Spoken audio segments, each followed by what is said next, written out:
Welcome back, Mandem. Welcome back to the Trimless FC YouTube channel. I'm your boy KLS, as usual. Broski, we're going to talk about Manchester United versus Fulham. Now, this is an interesting one because for me, I feel like this is the oh, we're not doing the game no more. My fault. Let me just create one of these. Manchester.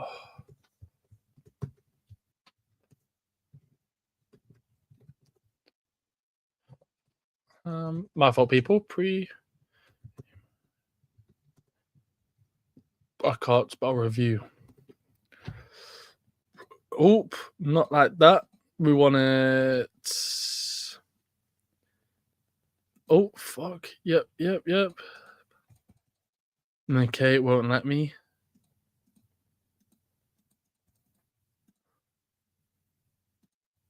Man, then what's going on? Oh, donut. Man, then welcome back to the Trimless FC YouTube channel. We're doing the Manchester United versus Fulham pre-game review. And like I was saying, look, this game, this game's more important than the Arsenal game. This game's more important than the Man City game because, look, by my logic, realistically, if you told me a couple of weeks back that we're gonna play Arsenal, do you think you're gonna win? I would have said no. We're gonna play Man City a couple of weeks back. Do you think you're gonna win? No. People expect us to win these games because of some miracle, but we're not actually forecast to win that game. So logically, going against Arsenal means fuck all to us because realistically, we should have lost that game.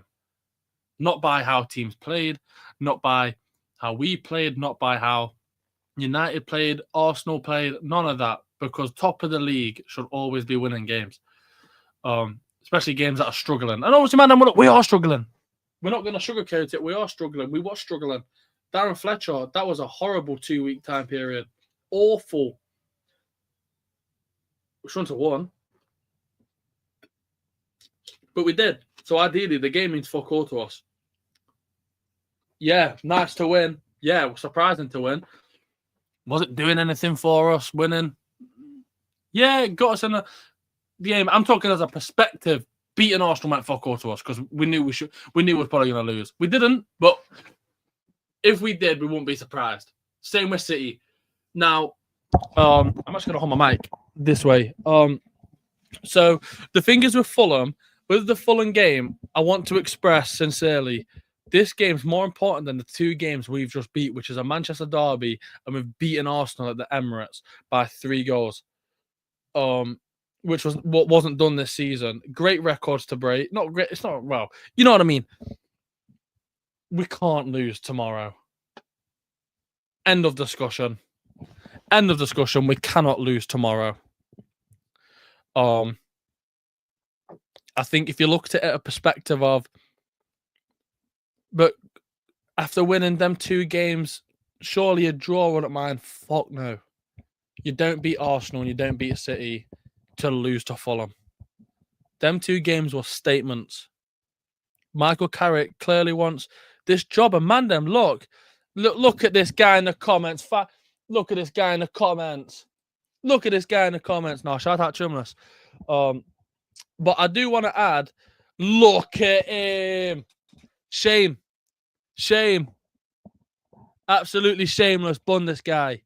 But no, Mandem, look at this game. Someone said it in the pod every Tuesday at 9 p.m., 10 p.m. on Champions League days. So I said on the pod Tuesday just gone that would you take Carrick permanent at the end of the season if he kept up this sort of win ratio and all this? I do think there's a conversation. Fun says PTSD, a Wobie had a 75th minute. Do you know what happened the last time you bet someone would score? They didn't. Danny Welbeck to score a winner against Brighton. He didn't. We won 4-2. But look, Fun says fuck no PTSD, and I hear it. I can understand the PTSD, but I think it is kind of foolish to go fuck no straight away 2 games in.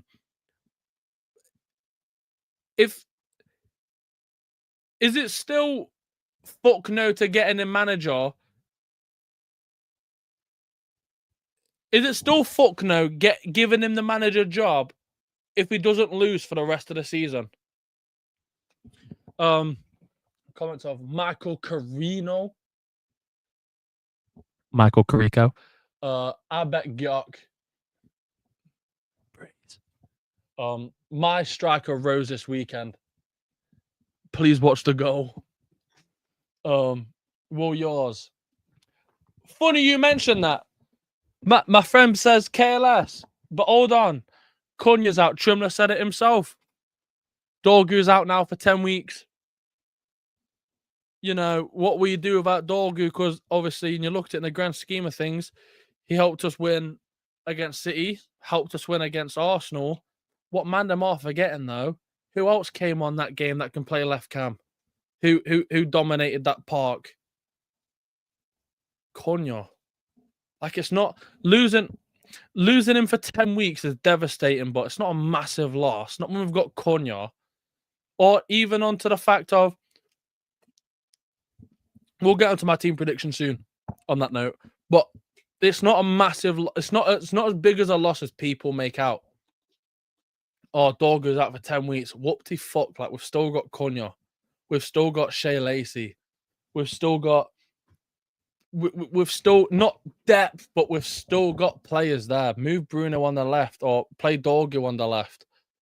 Play Xerxes on the left. Like, this Dorgu injury, it's not that big of a deal. Like, he's been... Yeah, regardless.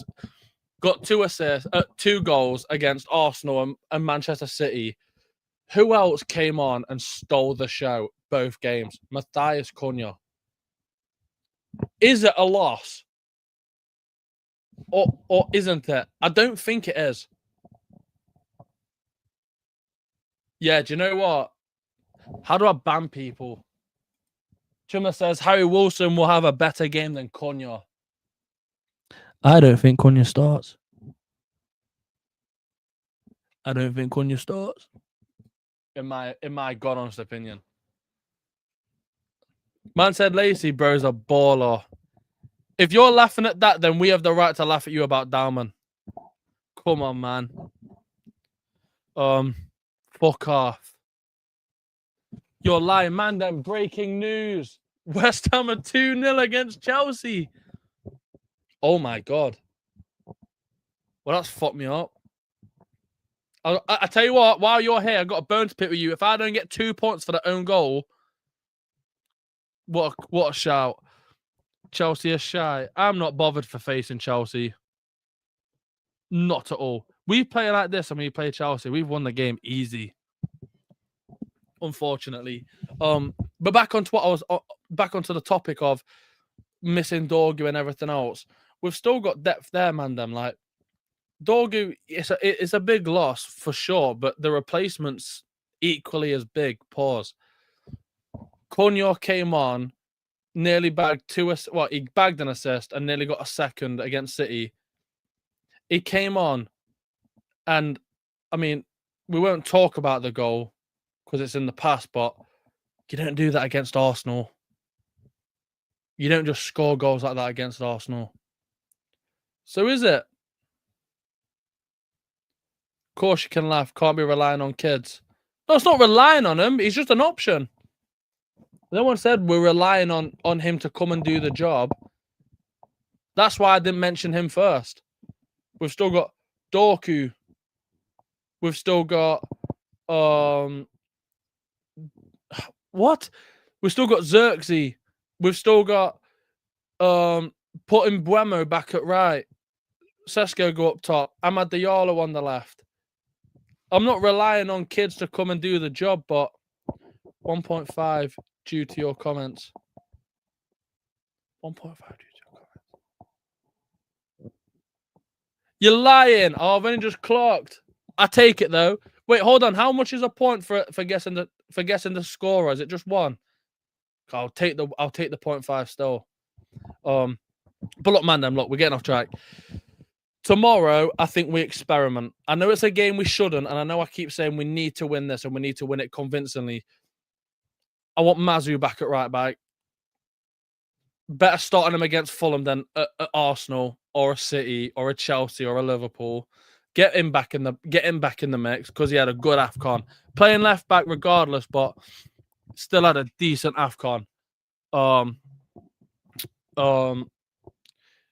Again, I want Maguire at the back, but even then, like I keep saying how important it is to win this game, but I wouldn't mind if Maguire just sat this game out, because this was the issue with sacking Amorim and now going back to a 4 at the back.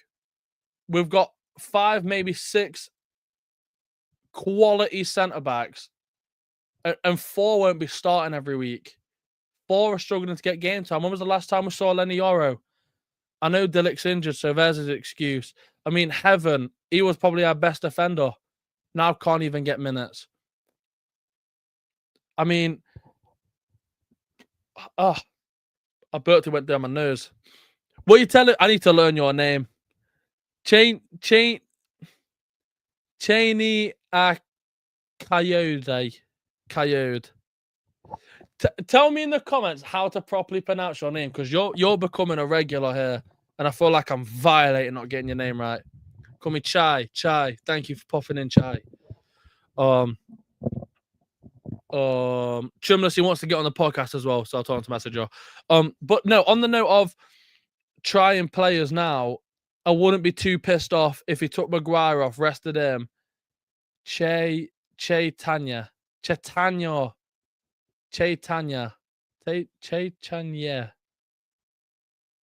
I'm calling you Che. On the note of players, again, wouldn't be too pissed off. Take Maguire off, rest him up. Maybe Heaven, maybe Yoro. I won't be, because there's still quality. Luke Shaw obviously has to be a left back, unfortunately, but even him under Carrick's not been it's not been a blunder like usual. He's been all right. Cassie again. Trimless, we trashed Arsenal for 30 minutes after full time. Snitching on the gang. Snitches get stitches. But no, yeah, I think we start Casemiro and Mainu. If someone was to tell me what would I want, my heart says Mbeumo on the right, Matthias Cunha on the left, Bruno Cam. Because now we've got Bruno Cam, Mbeumo and Cunha. And then Sesko up front. My mind says start Shea Lacey, give him game time. And it's not about relying on kids. I think it's more of why taking Mbeumo out of a position he's kind of quality in now. I know it sucks for Sesko, but Shea Lacey's come on against Burnley and Brighton and he's looked phenomenal.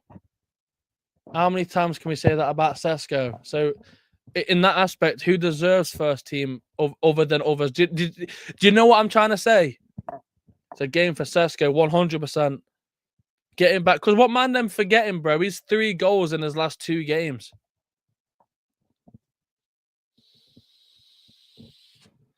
And I think it's one of those games he bags. With Fulham sitting back, while Fulham sitting back and number 9 is needed. And you look at their defence as well as an aspect. You've got Mbeumo coming up against Calvin Bassey. I mean, I'm not to say Mbeumo's like a pencil. Not to say Mbeumo's not got the strength. Not to say Mbeumo's not had the experience to battle these players. Calvin Bassey's a unit. And especially if we are going off that sort of logic, Mbeumo would be better on the right going up against Anthony Robertson. Who would start centre back for Anderson, who's a unit, Bassey, who's a unit. So they're 2. Do you know what I mean? Straight off the bat. Mbeumo perfect against Highline, but better on the wing here. 100. And that goes into how Fulham play, and that's what I want to talk about. How Fulham play is another reason why I'm going to highlight that because that's perfect. That's another reason why I want Mbeumo on the right. Because I think, as much as I've just grilled him for his strength-wise, is not weaker than Amad Diallo. Factually. I know it sucks having Diallo be on the bench when he's on good form, but I mean, what a player to bring on in the 60th, 70th minute when their team's knackered.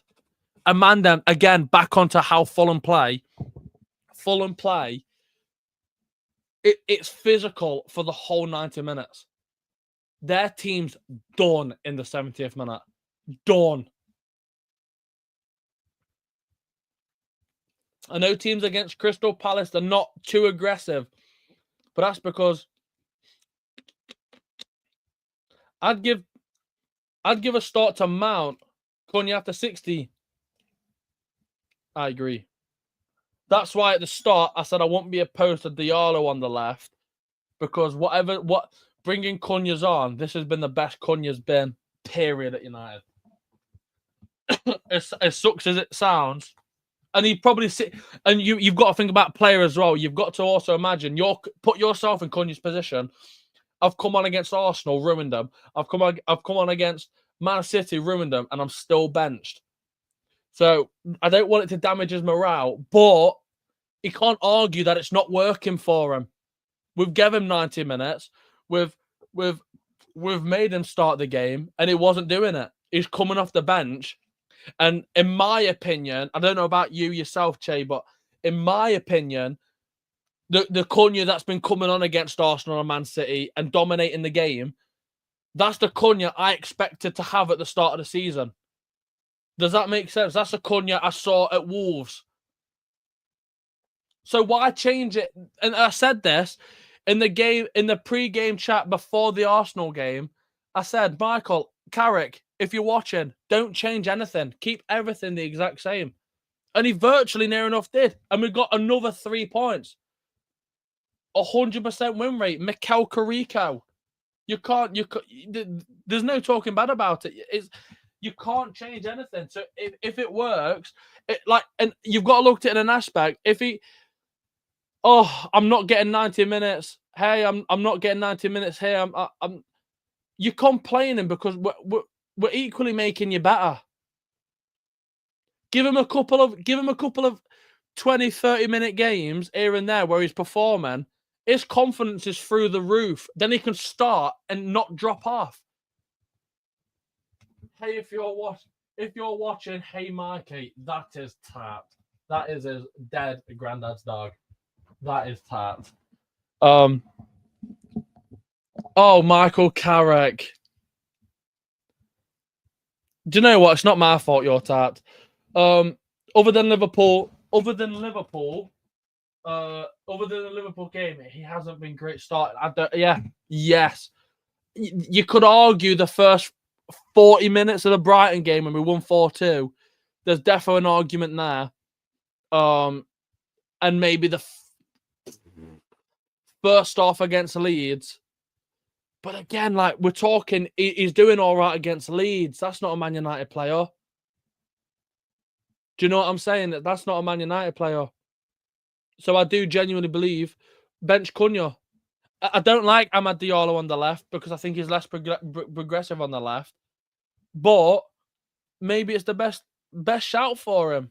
Or I'd double down and say Fernandes on the left. I know it takes away his middle and the credibility for it. Play Fernandes on the left. Put Shea Lacey middle, man. I mean, we're talking about that game against Burnley, and he's come on. First touch of the game, he's at crossbar. My man's got confidence like he's been playing in this team for 10 years. And the potential he's showing in these games, we cannot, as a football team that very poorly makes young players blossom into great players, we're shit at coaching young players.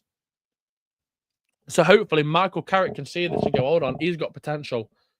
We can't let this one slide. I can let him. Obviously, Greenwood, he didn't really have an option to leave.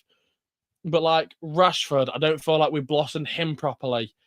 Martial, don't think we blossomed him properly.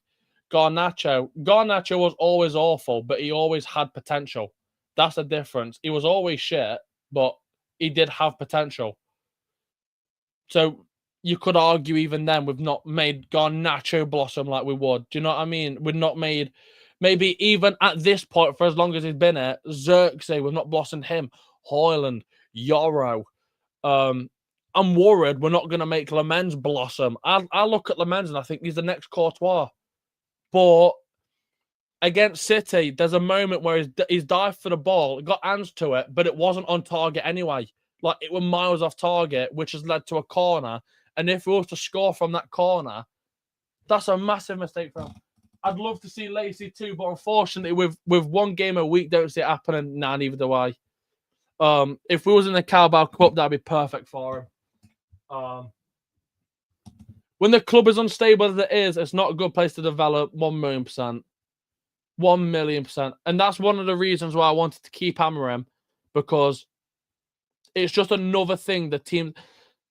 A big thing for me for sacking Amram, of why I wanted to keep him and why I was hammering him for the whole time he was manager, was I don't want to sit here and go, hold on, right, well, they're going to keep him for 3 years. They're going to give him the players he needs. They've promised him all this stuff.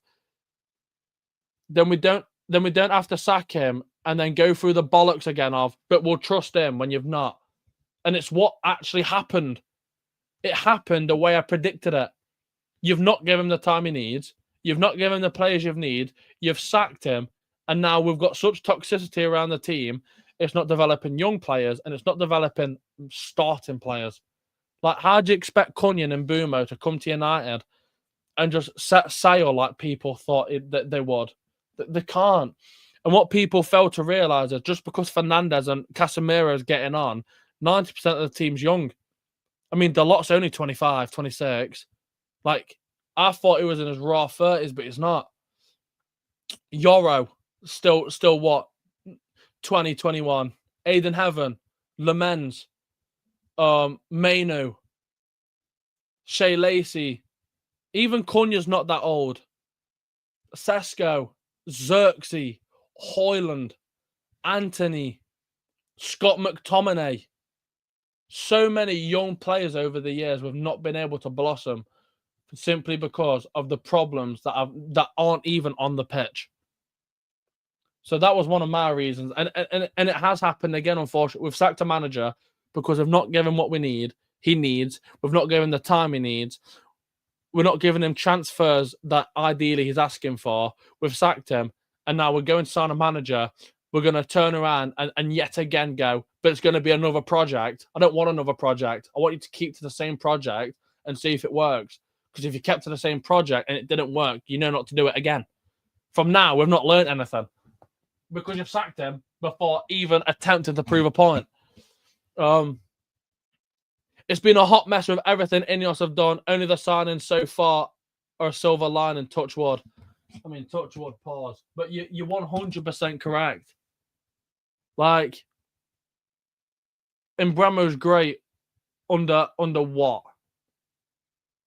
Mbremo's been a quality signing. There's only so much he can take in at this football club before he starts to deteriorate like everyone else.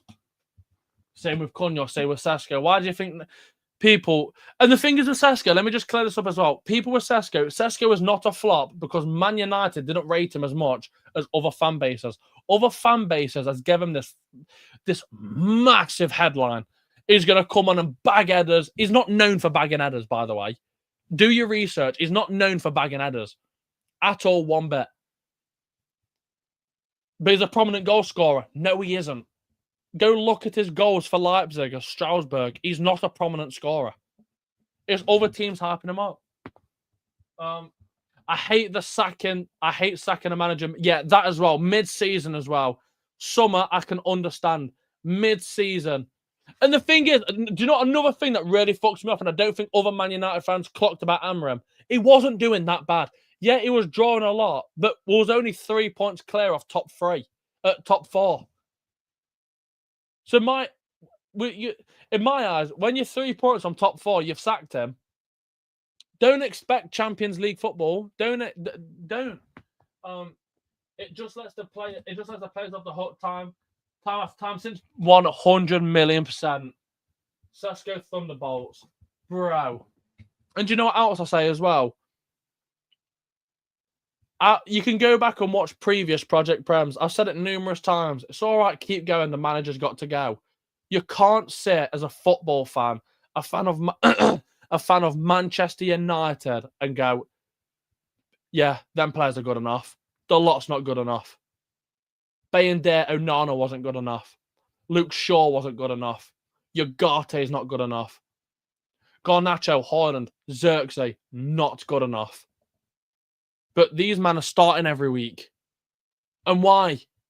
Because they're the best we've got, unfortunately. So to sit and say that the players are not accountable, and it's all right saying, no, I do blame the players. You don't, because every stream you come on complaining about the manager. The players are just as big as a problem. But man, we're losing track of time. And what we're talking about. We're talking about Fulham here. And look, man, it's not going to be an easy game. If anything, I'm less confident going into this game than I am going against Arsenal. Just over quickly, AFCON cost Amorim results. But for the Glazers, couldn't accept his behaviour. Yeah. I agree. I do want to slide on. I know it keeps happening to every manager. They speak out what's wrong and they get fired. But surely there's a way of working around that. Surely.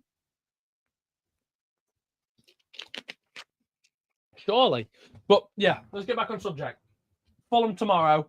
I want to see 3-1. I'm nervous. I think it's going to be tough, but I want to see 3-1. Not because it'd be nice to see 3-1. Not because I think we can. We need it to be 3-1. Don't think we keep a clean sheet. I don't want to put that pressure on the men's. But I don't want to go to Fulham at Old Trafford and win by a goal or two.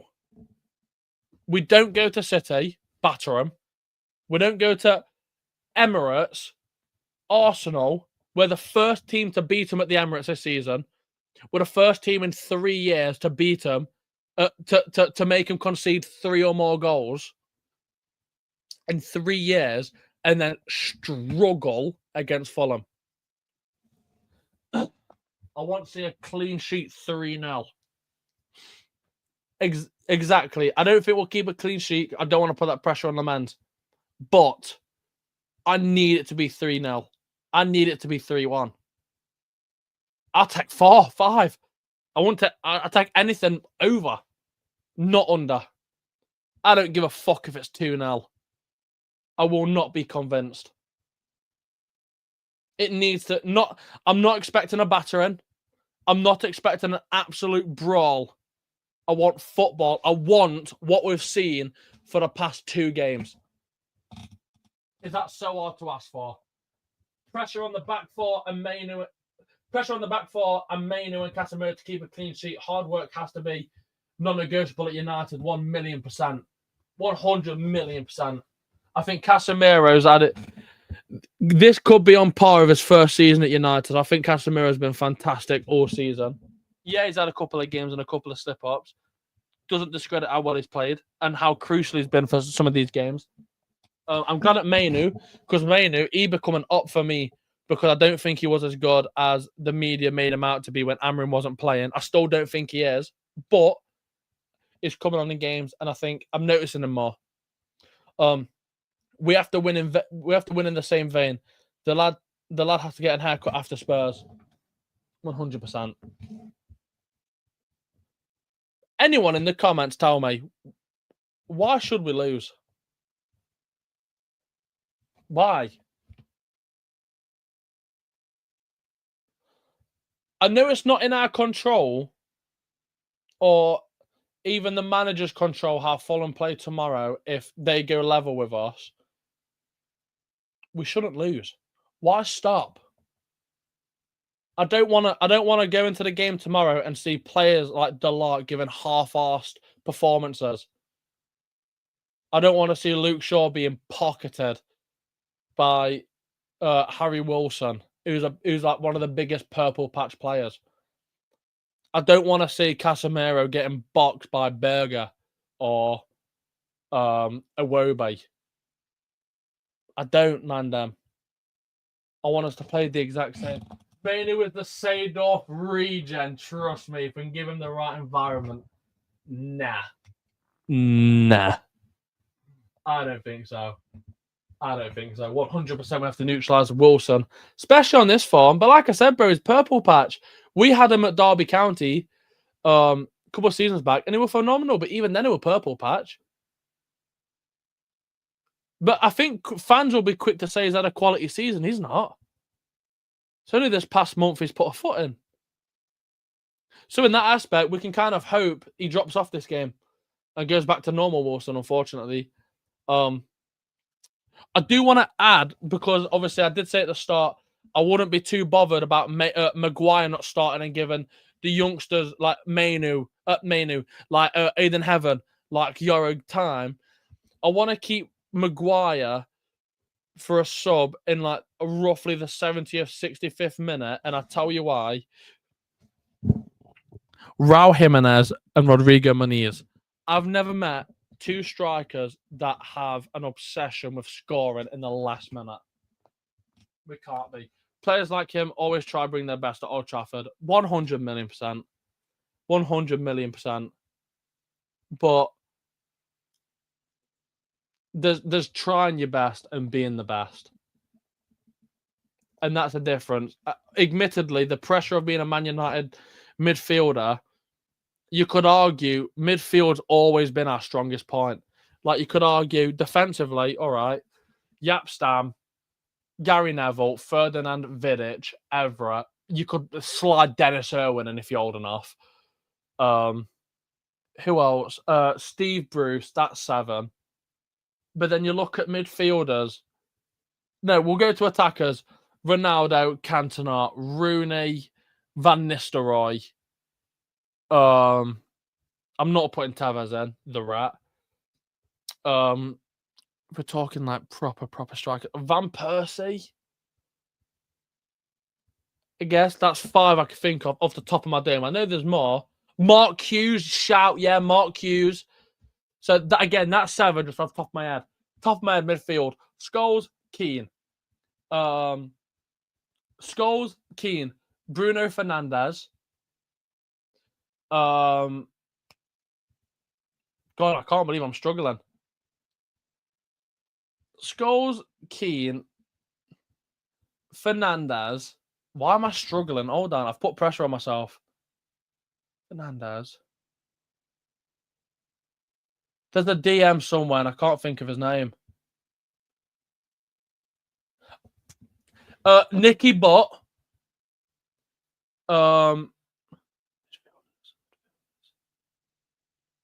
Yes, the governor. Who else? I've put too much pressure on myself now. I'm fumbling. But you could argue Man United midfield-wise, midfield's always been our highest and more valued position. So it's going to be hard. Brian Robson. You could say Giggs, but I'm talking more like centre mid cam DM. But if you want to talk just position, then Nani, Giggs, Scholes, Keane, Brian Robson, the governor, Nicky Butt, Veron. Like, we're talking, oh God, what's his name?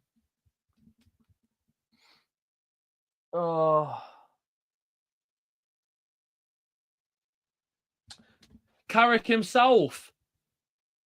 I'm trying to think of the dude. I can see him in my head. I think I've lost him.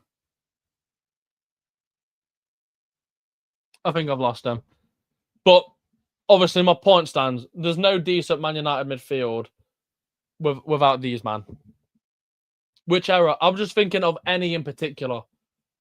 He was like mid 2000s, and he was quality. And I feel like we let him go too soon. Not Jemba. Don't mock it. Or Anderson. Can't think of his name. I can see him in my head.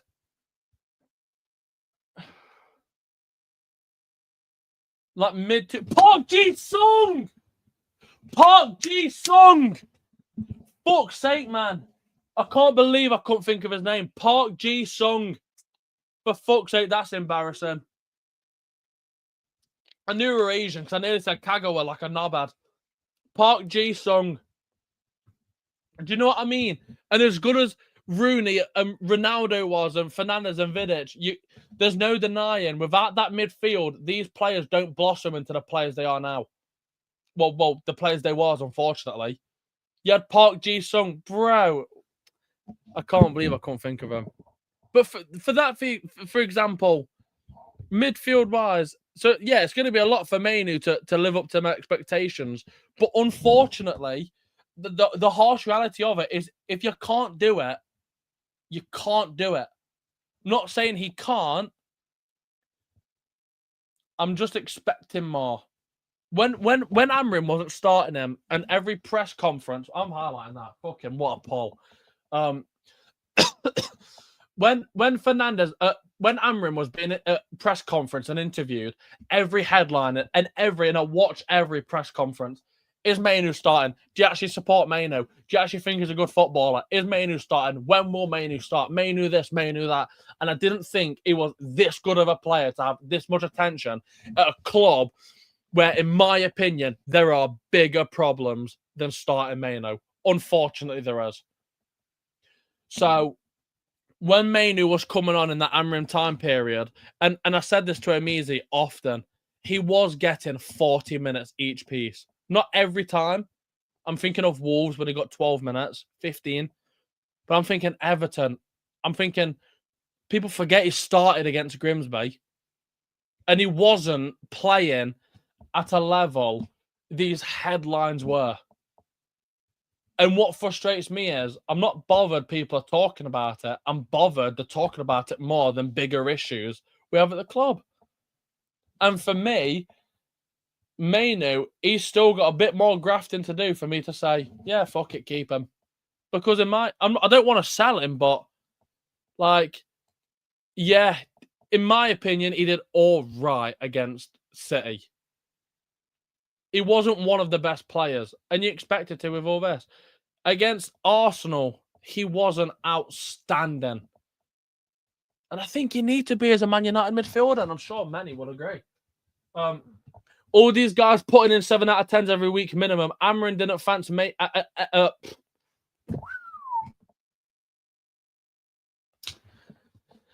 Amrin didn't fancy Mainu. Coaches just don't fancy certain players and it just won't fit systems, like why Carrick was barely played for England. Exactly. And you could argue Carrick easily fits in. But there's deeper ways of looking at it. Exactly. You've said it like bread and butter. Exactly why Carrick barely played for England, because England in that sort of time period, and it wasn't because we had Lampard, Gerrard, nothing to do with that. It's because we didn't play that system. We didn't play that formation. We didn't play a formation that nurtured CDMs, sixes. And that's why Carrick didn't get game time. And Mainu just didn't fit in the 3 at the back. And I said this numerous times, and this is another thing that got me hot-headed was I said it numerous times. I had the same people agree with me, then the next week ask me again, why KLS, why don't you want to start Mainu? I don't want to start Mainu because pushing forward, he's better at pushing forward than he is tracking back as a DM. So you'd ideally want him tracking forward. Who do you take tracking moving forward, Fernandes or Mainu? There's no competition, right? It's Fernandes every day. No matter how good Fernandes is in a 6 role, in an 8, Fernandes is better pushing forward than Mainu is. That's why Mainu doesn't start, because Fernandes is in that spot. Tracking back, who do you start, Casemiro or Mainu? Tracking back, not as a player, but tracking back, you take Casemiro every day. That's why Mainu doesn't start. And they'd sit and agree, then be confused a week after. And I don't understand that. What's so hard? The way Mainu keeps the ball under pressure and takes a positive touch to progress, the play that's the Seedorf thing, just kept watching him like him turning Semenya. Yeah, the way he butchered Semenya was evil, by the way. Was it that one where we was on that bit of a run, then we passed it back to Maguire, passed it to Mainu, and he fucking mugged him different. Man, damn. I love it. Let's not talk about Mainu. Let's talk about the game tomorrow. Ideally, my prediction for the line would be Lamens in goal. I want Mazraoui right back. No excuses. Mazraoui's fit. He can play him. I'm not bothered. Right centre back. I'm not bothered. Euro, Heaven, Maguire. I'm not bothered. Martinez left centre back. Luke Shaw left back. I want Cassie and Mainu back again. Alright.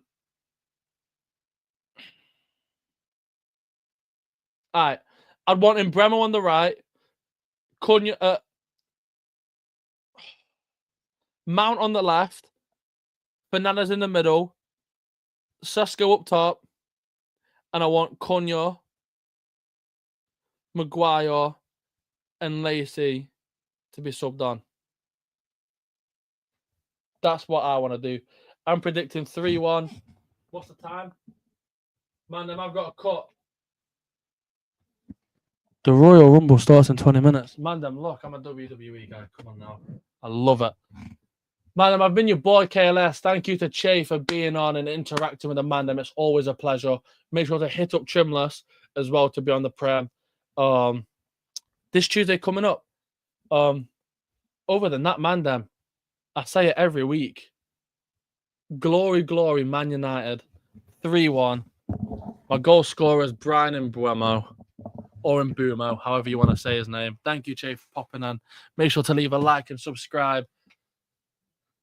And until then, I'll be here tomorrow to do a watch-along as well, which will start at 2:45, because we kick off at 2. Man, we'll see you tomorrow. Have a blessed week.